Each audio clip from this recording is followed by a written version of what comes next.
केला त्यात आपण सांगितलं की युतीने आम्हाला घ्यावं सत्तेमध्ये, मात्र भाजपा बोलते आमचा महापौर बसेल, शिंदेगड बोलते आमचा महापौर बसेल. तुमची भूमिका काय असणार आहे आणि तुम्ही युतीमध्ये दिसत नाहीये, तुम्ही काय बोलणार?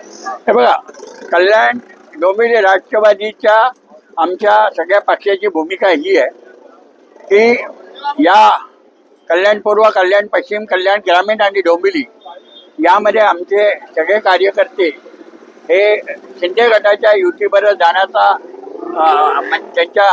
त्यांचा कल आहे आणि कार्यकर्त्यांचा कल बघून मला निर्णय घ्यावा लागतो.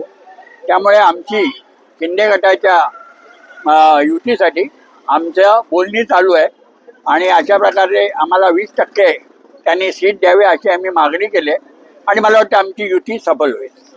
भाजपा युती होणार नाही का?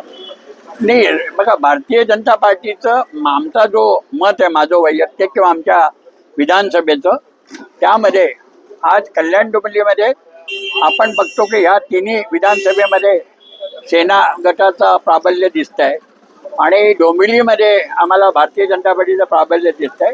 आम्ही भारतीय जनता पार्टीकडे डोंबिवलीसाठी आमची जे डोंबिवली ही आहे राष्ट्रवादी विधानसभा आहे, त्यामध्ये त्यांनी आम्हाला तिथे 20% हे द्यावं, प्रतिनिधित्व द्यावं, अशा प्रकारची तिथेही आम्ही मागणी केलेली आहे. आणि माझं मत घ्याल तर महायुतीतर्फे ती कल्याण डोंबिवली लढली पाहिजे असं माझं वैयक्तिक मत आहे.